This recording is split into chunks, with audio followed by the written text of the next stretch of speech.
vimos os processos de adaptação que aumentam o tamanho do órgão. Nessa aula, vamos iniciar o processo com o processo de adaptação que diminui o volume e o tamanho do órgão. E esse processo é um processo denominado de atrofia. A atrofia pode acontecer, por exemplo, por desuso. Quando a pessoa para de utilizar um órgão, ele entra em atrofia. Ela pode ocorrer por um processo degenerativo, uma degeneração, como a doença de Alzheimer e a maior parte das demências. A atrofia pode acontecer no imobilismo,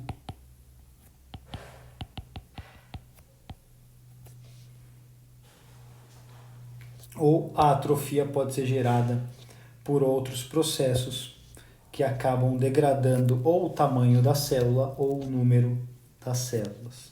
Vamos dar uma olhadinha em alguns exemplos. Paciente de 45 anos, feminino, tem dor no quadril esquerdo, já diagnosticado há 5 anos com artrose. Então, o lado esquerdo dela é um lado com artrose. Nos últimos 2 meses, ela queixa-se de dor na região glútea, irradiada para a parte posterior da coxa. Olha só, do mesmo lado da sua dor do quadril já diagnosticado há 5 anos. Bom, o que acontece? O quadril esquerdo com artrose é uma região que ela evita o movimento. Significa que ela apoia o peso e faz mais esforço do lado bom, que é o lado direito. Desta forma, o lado esquerdo ele fica em desuso. E esse desuso está gerando uma atrofia desse músculo, que é o glúteo máximo.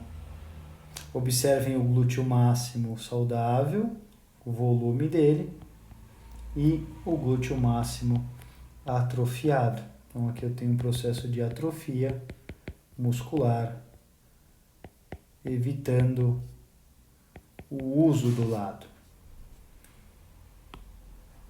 Um outro processo, um paciente de 33 anos, com dor no ombro, na ponta do ombro, piora com esforço, então ele tenta não movimentar, fazer esforço, porque é o que deflagra a dor mais intensa. Ele já tem históricos de luxação, quer dizer que é um ombro que a biomecânica está comprometida e muitos processos de doença podem se instalar nesse ombro.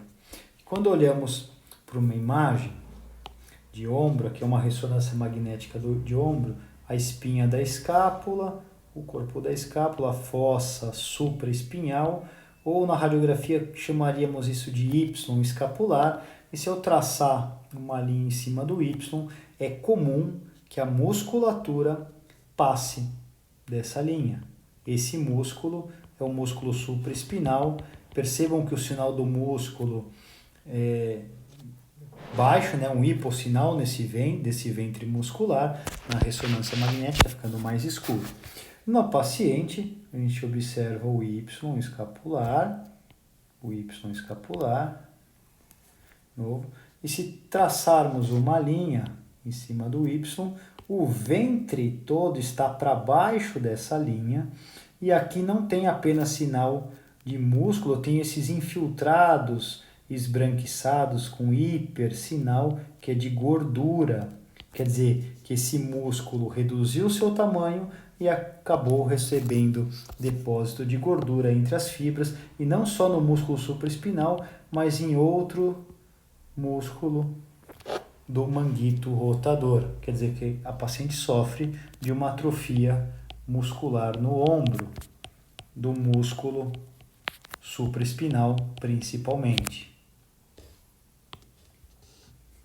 Uma atleta de 22 anos, na verdade, ela faz triatlon, ela apresenta lesão muscular no quadríceps esquerdo com ruptura de fibras no grau 2, rupturas de fibra muscular do grau 2 é de 50%, de 25%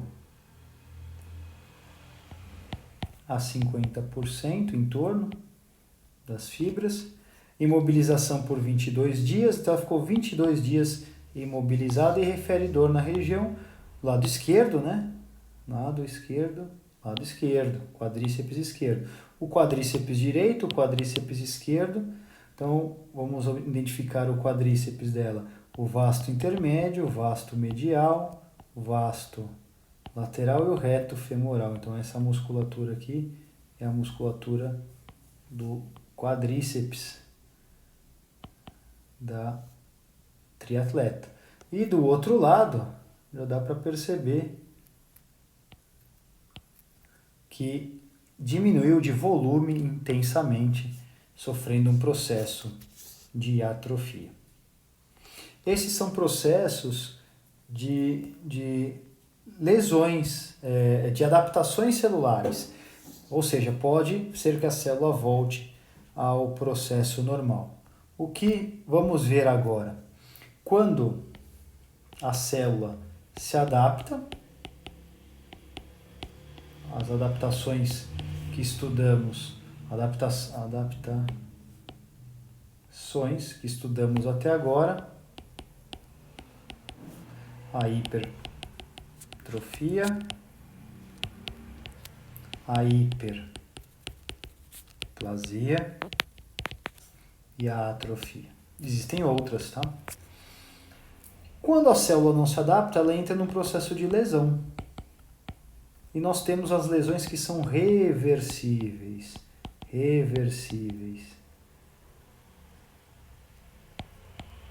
E essas lesões reversíveis são lesões que levam a acúmulo de substâncias dentro da célula. Eu posso ter acúmulo de água, por exemplo, dentro da célula, que é uma lesão hidrópica celular, conhecida como edema celular, e a lesão reversível que acumula lipídio no interior da célula, chamada esteatose. Vamos dar uma olhadinha aqui. Na degeneração hidrópica, na lesão hidrópica, também é conhecida como balonamento, a célula aumenta de tamanho porque ela enche de água. Como isso acontece? Então eu tenho que pensar em coisas básicas, por exemplo, a membrana da célula, a membrana plasmática da célula. Existe água fora da célula, existe água dentro da célula, geralmente em um equilíbrio hídrico entre a parte extracelular e a parte intracelular.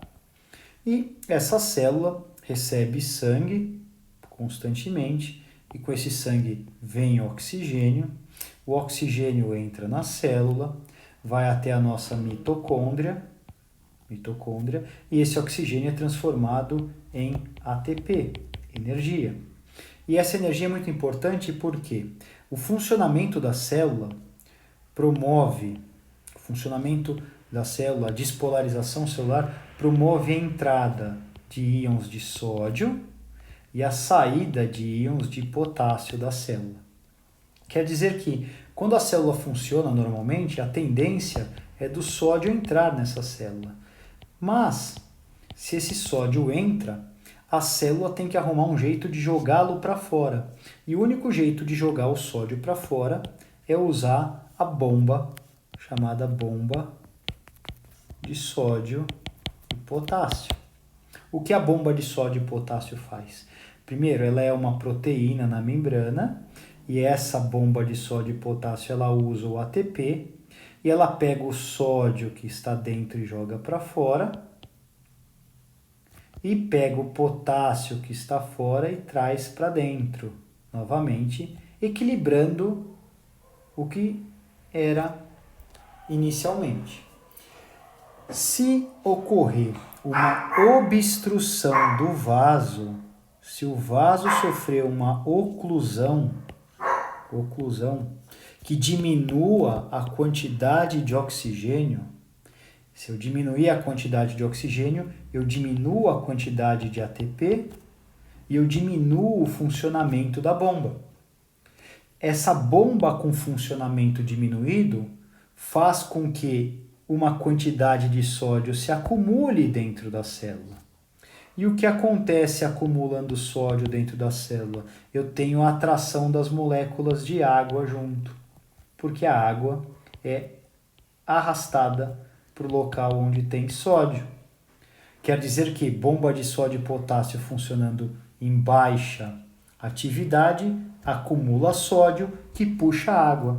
Isso acontece, por exemplo, no AVC isquêmico. Vamos entender a característica do AVC isquêmico. É um acidente vascular isquêmico. Significa que o fluxo de sangue foi obstruído. Aquela região não recebe mais oxigênio, diminui o oxigênio, aquela região diminui a quantidade de ATP e as células daquela região começam a acumular sódio e água no seu interior. E o que acontece? Quando eu faço uma tomografia computadorizada, na tomografia computadorizada, eu sei que a água tem baixa densidade. Ela é hipodensa, ela fica escura. Quando eu observo o lado saudável, eu tenho um tom acinzentado da massa cerebral, porque o cérebro tem uma certa densidade. As células aqui estão íntegras. Agora, nessa região, eu já percebo que ficou mais escuro, eu tenho uma hipodensidade. E por que isso aconteceu? Porque essa região não recebe mais oxigênio como deveria, tem uma diminuição do ATP e dentro dessas células está acumulando sódio e água, deixando hipodensa. Significa que a degeneração hidrópica, que acontece no AVC isquêmico, justifica por que o AVC isquêmico, em uma tomografia, se apresenta hipodenso. Uma outra degeneração é o acúmulo de lipídio nos órgãos. De lipídio. Esse acúmulo de lipídio é chamado de esteatose. Vários órgãos podem desenvolver esteatose, coração, o rim, mas principalmente o fígado. E é o mesmo princípio. A tomografia computadorizada, ela rastreia a gordura como uma hipodensidade, mais escura. Observem que esse fígado, primeiro que ele está aumentado. Lógico, a célula recebe gordura, ela aumenta de tamanho. Mas um fator interessante, muito importante na radiologia é que a densidade desse órgão, que é o baço, deve ser a mesma densidade do fígado radiológica. E observem que o baço ele tem mais densidade, ele está mais cinza, enquanto que o fígado está mais escuro. Significa que esse fígado diminuiu a sua densidade por acúmulo lipídico. Vocês estão diante de um fígado com esteatose hepática, que pode ser causado por má alimentação, por excesso de álcool, pela diabetes, jejum prolongado, pós-cirurgia bariátrica, pode causar essa esteatose hepática.